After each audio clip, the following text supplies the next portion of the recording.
ये कहानी है बलबीर सिंह के परिवार और उनके बेटे की, जो अपने पापा को एक सुपर हीरो मानता है। पर रणविजय सिंह का अपने पापा बलबीर सिंह के लिए ये ऑब्सेशन उसे कहाँ लाकर खड़ा करेगा, हम देखेंगे आज की मूवी एनिमल में। कहानी की शुरुआत हुई रणविजय या कहें विजय के बचपन से। वो क्लास में आते हुए जैसे ही अपनी बहनों को देखता है, वो अपनी बहनों की ओर भाग चला।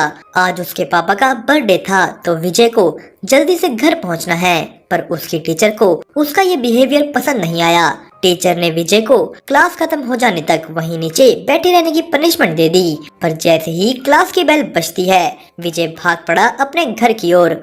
वो अपने घर में चारों ओर पापा पापा चिल्लाते हुए अपने पापा को ढूंढ रहा है, पर वो तो यहाँ है ही नहीं। विजय की माँ उसे समझाती है कि पापा काम में बिजी हैं, उन्हें फैक्ट्री जाना पड़ा। विजय फैक्ट्री जाता है पर उसे अपने पापा यहाँ भी नहीं मिले। रात को सबके सोने के बाद उनके पापा आए। विजय की माँ उसके पापा को बताती है कि तुम्हारा बेटा तुमसे इतना प्यार करता है कि कह रहा था उसका नाम बदल कर बलबीर सिंह 2 रख दो, उसके लिए तुम ही उसके सुपर हीरो हो। बलबीर विजय के कमरे में गया।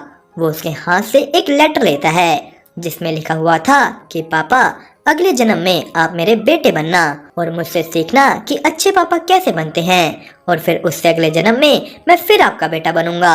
फिर आप मुझे जी भर कर प्यार करना। समय बीता, विजय जवान हो गया। वो अपने दोस्त की बहन गीतांजलि की एंगेजमेंट में आया हुआ था, पर जैसे ही उसने यहाँ गीतांजलि को देखा, उसका मूड हैप्पी से सैड हो गया। वो अपने सभी दोस्तों को इकट्ठा कर स्कूल सॉन्ग गाने लगता है, जो सुन गीतांजलि भी वहाँ आ गई। गीतांजलि विजय को कहती है कि भैया कब आए अमेरिका से। ये सुन विजय ने गीतांजलि को कहा कि नहीं भैया नहीं, मेरे दिल में तुम्हारे लिए बहन वाली कोई फीलिंग नहीं। अकेले में विजय ने गीतांजलि से पूछा कि तुझे तो अमेरिका जाना था ना, पीएचडी करनी थी, तो इतनी जल्दी शादी कैसे।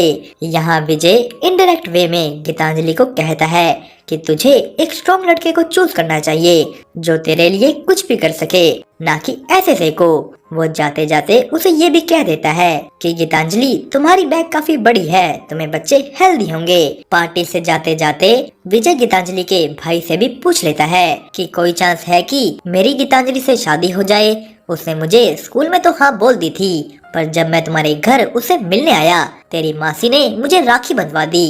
वो अपने दोस्त को कहता है कि तुम मान ना मान, अभी भी हमारे बीच कुछ है। उसका दोस्त उसे कहता है कि देख, बचपना छोड़, 2 दिन में उसकी शादी है और उसके बाद वो यूएस चली जाएगी। पर विजय कह देता है कि वो कहीं नहीं जाएगी। तभी गीतांजलि वहाँ आ अपने भाई को अंदर बुला लेती है और विजय बाल कटवा कर पहुँच जाता है अपने घर, जहाँ उसके पिता का आज बर्थडे है। विजय ने बाल इसलिए कटवाए क्योंकि उसके पापा को छोटे बाल पसंद थे, पर उसके पापा कह देते हैं कि तुम पर बड़े बाल भी अच्छे लगते हैं। तो विजय का जवाब था कि कोई बात नहीं पापा, मैं फिर से बड़े कर लूंगा। यहाँ विजय अपने दादाजी से पूछता है कि दादाजी, हमारे परिवार से कभी कोई क्यों नहीं आता, ऐसी क्या बात है। उसके दादा बताते हैं कि बेटा, परिवार कब बिखर गया पता ही नहीं लगा, तू कभी मेरे घर आना, तुझे पूरी कहानी बताऊंगा।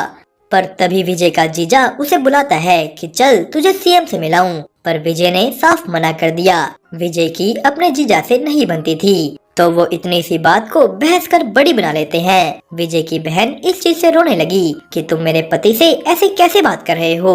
वो अपने पिता को ये सब बताती है, जिसने आके विजय को कहा कि जाओ अपने जीजा से सॉरी मांगो। विजय ने उन्हें भी मना कर दिया कि नहीं, मैं सॉरी नहीं मांगूंगा। विजय की बहन साइड में बैठ रोने लगी। विजय उसके पास गया।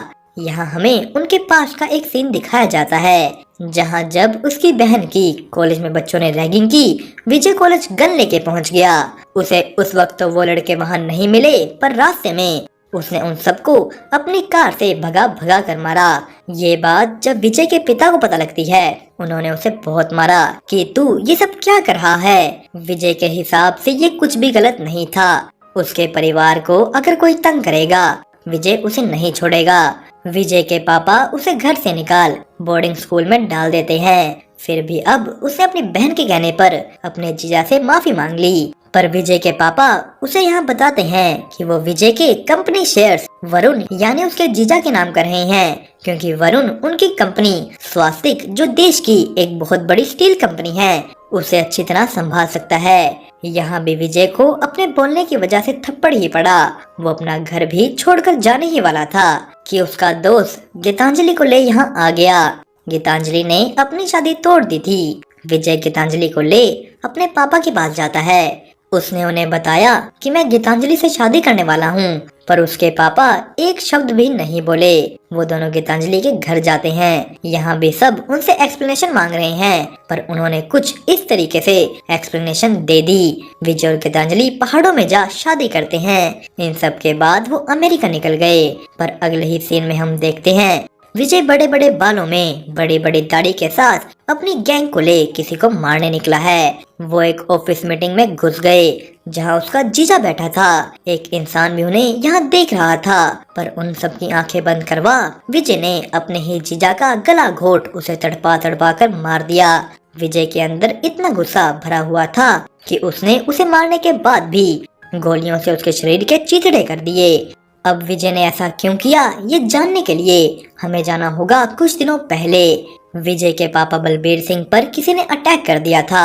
8 सालों बाद विजय आज अपने पापा को देखने आया है, पर उसे अपने पापा से मिलने से रोक दिया जाता है। उसका जीजा उसे कहता है कि वेट कर, बहुत लोग हैं लाइन में। विजय साइड में बैठ गया तो उसके पापा के दोस्त ने उसे यहाँ देखा और उसके पापा से मिलवाया। दोनों ही एक दूसरे को देख इमोशनल हैं। विजय के पापा ने उसे कहा कि जब मुझे पहली गोली लगी तो तेरी आवाज सुनाई दी, जब दूसरी गोली लगी तो एहसास हुआ कि मैं अकेला था। विजय यहाँ से निकलकर अपनी फैक्ट्री में जाता है। यहाँ उसने अपने सभी वर्कर्स को आश्वासन दिया कि पापा अब ठीक हैं, पर मैं आपसे वादा करता हूँ कि जिसने भी मेरे पापा यानी बलबीर सिंह पर हमला किया उसका गला मैं खुद काटूंगा। उसकी ये बातें सुन सभी वर्कर्स में जोश आ गया और सबको पता लग गया कि विजय चुप नहीं बैठेगा। विजय यहाँ से सीधा अपने गाँव जाता है। उनका पिछले 20 सालों से अपने दादा के बड़े भाई के साथ कोई रिश्ता नहीं था, तो विजय यहाँ उनसे माफी और मदद मांगता है। उसने कहा कि पापा के पास सब कुछ है, दुनिया के सारे रिसोर्सेस हैं, पर किसी के लिए वक्त नहीं, और इसीलिए मैं आपसे माफी मांगता हूँ। मुझे आपकी मदद चाहिए। मुझे मेरे परिवार से, मेरे भाइयों से मदद चाहिए। विजय अपने सभी भाइयों को ले दिल्ली निकल जाता है। उसने अपने भाई, अपनी फौज अपने पापा के आगे खड़ी कर दी। विजय ने अपने पापा का बॉडी डबल तैयार किया और कहा कि इस बारे किसी को पता नहीं लगना चाहिए, उसकी बहनों को भी नहीं। बॉडी डबल तैयार हुआ जिसे उनका जीजा भी पहचान ना सका, पर उसी रात कहीं जाते हुए उस बॉडी डबल पर हमला हो जाता है। वो बुलेट प्रूफ कार में था तो शीशा उतार कर ये लोग उसे गोलियों से छलनी कर देते हैं। विजय और उसके भाई जब तक यहाँ पहुँचते वो व्यक्ति अपनी जान गंवा चुका था। हॉस्पिटल में जैसे ही उसका जीजा और बहन पहुंचते हैं, अपने पिता को देख उसकी बहन तो खुश थी, पर जीजा नहीं। यहीं वो एक व्यक्ति को कॉल करता है कि बलबीर सिंह जिंदा है, तुमने जिसे मारा वो उसका बॉडी डबल था। और ये कॉल की बातें उसी टाइम विजय ने भी सुन ली। उसका जीजा ये तक कह देता है कि बेटे को तू मार, घर पे बाप को मैं मार दूंगा। तो इस चीज के बाद क्या हुआ हम सब ने देखा। इसके बाद वो लोग एक व्यक्ति फ्रेडी से मिले जो वेपन्स बेचता है। विजय के कहने पर उन्होंने एक ऐसा वेपन बनाया था जिससे खुद फ्रेडी इम्प्रेस है कि सर जी क्या आइडिया था आपका। पर वो लोग इससे पहले इस हथियार को देखते बलबीर पर हमला करने वाला व्यक्ति अपनी फौज ले विजय को मारने आ गया। विजय और उसके भाई एक एक कर सबको मारते हैं, पर दुश्मन के लोग रुकने का नाम ही नहीं ले रहे। उन्होंने पहले गन्स के साथ सबको मारा, फिर विजय ने अकेले ही कुल्हाड़ी के साथ 50-60 लोगों को। इस बीच विजय को भी बहुत से वार लगे, पर उसका जोश इस वक्त इतना ज्यादा था कि उसे कुछ महसूस ना हुआ। 200 लोग वहाँ और आ रहे थे तो उन्होंने उस हथियार को खोला जो फ्रेडी यहाँ लाया था। विजय इस गाड़ी में बैठ गया और निकल गया सबको दिखाने मौत का रास्ता। वो नॉन स्टॉप ऐसे वार करता है कि वहाँ कोई ना बचा। उसने यहाँ के दीवार खंबे सब तोड़ दिए, पर जैसे ही गोलीबारी थोड़ी शांत हुई वो व्यक्ति यहाँ आ लेट जाता है। विजय जैसे ही गाड़ी से उतरा उसने उठ विजय पर 2 गोलियां चला दी। अब 2 गोलियों से तो उसका बाप भी नहीं मरा था, विजय कहाँ ही मरेगा। पीछे से उस व्यक्ति को गोलियां लगी। उसे उसी वक्त एक फोन आया अपने भाई का। विजय उसके भाई को कहता है कि जिंदा बच गया हूँ मैं और अब तुझे मेरे पास आने की जरूरत नहीं। मैं खुद आऊंगा तेरे पास और तेरे घर, तेरे परिवार, तेरे काम सबको खत्म कर दूंगा। विजय उसी वक्त बेहोश हो जाता है, वो कोमा में है। गीतांजलि फूट फूट कर रोने लगी, पर 14 दिनों बाद उसे होश आया। उठते ही उसके मुंह से पहली चीज निकली कि कुछ पता लगा। विजय के कान के पर्दे फट चुके थे, उसे कुछ सुनाई नहीं दे रहा। 28 दिनों बाद डॉक्टर्स की पूरी टीम ने बैठकर उसे बताया कि तुम्हारी हालत बहुत बुरी है। जोश जोश में तुम्हें कुछ पता नहीं चला, पर तुम्हें 6 गोलियां लगी हैं। सर पर जोर से वार हुए हैं, जिस वजह से तुम्हारी स्मेल और टेस्ट करने की शक्ति जा चुकी है। एक गोली तुम्हारे दिल के पास लगी, एक गोली तुम्हारे एब्डोमेन में, जिस वजह से तुम्हारा यूरिनरी सिस्टम भी काम नहीं कर रहा, और सबसे जरूरी तुम्हारा हार्ट फेल हो रहा है। वो दूसरा हार्ट ढूंढ तो रहे हैं, पर हार्ट ट्रांसप्लांट एक बहुत ही मुश्किल सर्जरी होती है जिसमें इंसान के जिंदा रहने के चांस हैं सिर्फ 1%। उसने सब कुछ छोड़ सबसे पहले अपनी बहन को बता दिया कि वो उसके पति को मार चुका है। पापा पर हमले के पीछे उसका हाथ था। थोड़े दिनों बाद उन्हें एक डोनर मिल गया।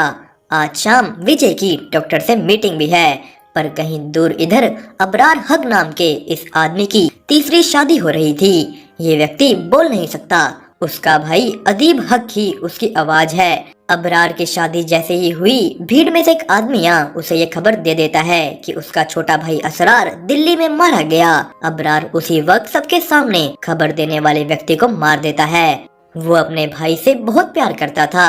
यहाँ सामने आया कि बलबीर को मारना उन्हीं का प्लान था। वो बलबीर और उसके बाप से बदला लेना चाहते थे, क्योंकि उन्होंने अबरार के दादा को उनकी कंपनी स्वास्तिक से निकाल दिया था। पर बीच में विजय आ गया, जिसका हार्ट ट्रांसप्लांट हो चुका है। वो बिना कपड़ों के अपने ही बगीचे में घूम रहा था। यहीं उससे मिलने एक लड़की आई, जोया। जो हर्ट विजय को मिला वो इस लड़की के फियोंसे का था। जोया एक बार विजय से मिलना चाहती थी, पर विजय ने उसे कहा कि तू रुक जा, जब तक तेरा दिल हल्का ना हो तू यहीं रह। शायद विजय का जोया पर दिल आ गया। वो पूरे पूरे दिन उसके साथ रहने लगता है। उसने गीतांजलि की कॉल्स उठाना बंद कर दिया। विजय जोया के लिए एक रोल्स रॉयस ऑर्डर करता है, बिल्कुल एक स्पेसिफिक कलर की। पर जैसे ही वो रोल्स रॉयस आई, उसमें ब्लास्ट हो गया। विजय उसे कहता है कि गाड़ी के बारे भूल जाओ, आज हम शादी कर रहे हैं। जो सुन जोया कहती है कि मैं आपसे शादी नहीं कर सकती, मैं आपकी दुश्मन हूँ। जो दिल आपके अंदर है उससे मेरा कोई रिश्ता नहीं,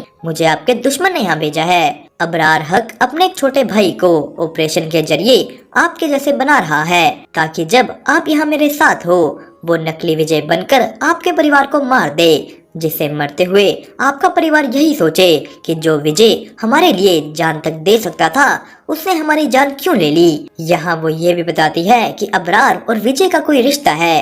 अबरार बलबीर को चाचा कहकर बुलाता है, और ये ब्लास्ट विजय की ही जान लेने के लिए था, पर असल में ये ब्लास्ट विजय ने जोया का मुंह खुलवाने के लिए करवाया। वो पहले से ही जानता था कि जोया झूठ बोल रही है, तो उसने जोया से प्यार का नाटक किया ताकि उससे सच निकलवा सके। ये सब सुन विजय अपने दादा पास गया उनसे पूछने कि अबरार और उसका क्या रिश्ता है। उसके दादा ने बताया कि अबरार का दादा और वो भाई थे, उन्होंने साथ में ही ये कंपनी शुरू की। पर अबरार के दादा की बार बार की चालाकियों और धोखों की वजह से उन्हें उसे कंपनी से निकालना पड़ा, जिसके बाद वो देश छोड़कर चला जाता है। और कुछ समय बाद उसने अपने आप को आग लगा ली। अबरार के बाप ने अपना रिलीजन बदल 3-4 शादियां की और बहुत से बच्चे किए। अबरार उनमें से सबसे बड़ा है। विजय सीधा अबरार को मारने निकल पड़ा। वो उसके ही घर में घुस सभी आदमियों को मार देता है। अबरार भी उनका सामना करने आगे आने वाला था, पर उसका भाई उसे रोकता है कि नहीं, हमारे सभी लोग मर चुके हैं, अगर तूने उसे भी मार दिया और तू भी मर गया तो हमारा सारा प्लान खराब हो जाएगा। हमें इसे नहीं, स्वास्तिक और बलबीर चाचा को खत्म करना है। वो दोनों भाई यहाँ से निकल जाते हैं। विजय का सामना बस हुआ उसकी पत्नियों से। अबरार की एक पत्नी को बच्चा होने वाला था। उसने उन्हें धमकियां दे किसी तरह पता किया कि अबरार कहाँ है। अबरार देश छोड़कर निकलने ही वाला था कि विजय गाड़ियों से प्लेन का रास्ता बंद करता है। अबरार और विजय एक दूसरे के सामने आए। विजय ने अपने भाइयों को कह दिया कि चाहे मैं मर भी जाऊं, कोई गोली नहीं चलाएगा। वो दोनों यहाँ अकेले ही लड़ने वाले हैं। उनके बीच बहुत देर तक लड़ाई चली। इस बीच अबरार के लोग भी आ गए। उसने भी अपने आदमियों को मना कर दिया कि कोई गोली नहीं चलाएगा। अबरार विजय पर हावी था। वो तो उसे पीट उसके ऊपर सिगरेट पीने लगा, पर विजय खड़ा हुआ। उसे याद आया कि कैसे इसने उसके बाप को मारने की कोशिश की थी। उसने अबरार को खूब मारा। वो यहाँ भी अबरार को कहता है कि तू खून है मेरा। दादाजी ने कहा था कि तुझे माफ कर दूं। मैं यहाँ रुक जाऊंगा, तू रुकेगा क्या? अबरार का जवाब ना था। विजय सबके सामने ही अबरार का गला काट देता है। वो वापस अपने घर गया ऐलान करने कि वो जीत गया। कुछ दिनों बाद आज दिवाली वाले दिन विजय अपने पापा को कहता है कि पापा, मुझे आपके साथ अभी बहुत टाइम बिताना है, चलो हम सब अमेरिका चलें। पर उसके पापा की एक मेडिकल रिपोर्ट आज आई हुई थी जिसमें साफ साफ लिखा हुआ है कि उनके पास सिर्फ 5-6 महीने ही हैं। विजय ये सुन कहता है कि नहीं, ऐसा नहीं होता, हम इसका ट्रीटमेंट कराएंगे।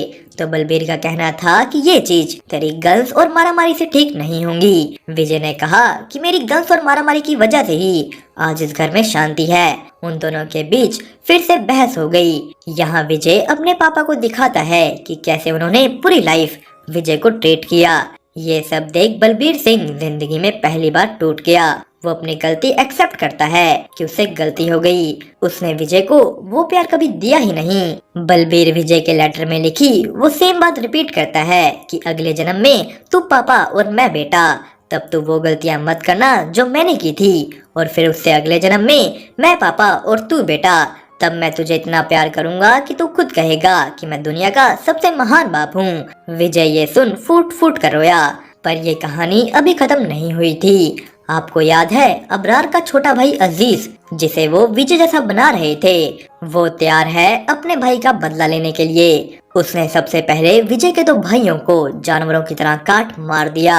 जोया को ये देख उल्टी आ गई, पर ये उल्टी खून से नहीं किसी और चीज से आई थी। वो प्रेग्नेंट है। अब ये बच्चा विजय का है या अजीज का, वो पता लगेगा हमें अगली मूवी एनिमल पार्क में। ये जल्लाद बदला लेने आ रहा है। दोस्तों, आपको हमारी ये एक्सप्लेनेशन कैसी लगी हमें कमेंट करके जरूर बताएं। साथ ही और भी ऐसी वीडियोस देखने के लिए चैनल को सब्सक्राइब और वीडियो को लाइक करना मत भूलिएगा। आज के लिए इतना ही। अब हम मिलेंगे आपको ऐसे ही किसी और वीडियो में। तब तक के लिए अलविदा।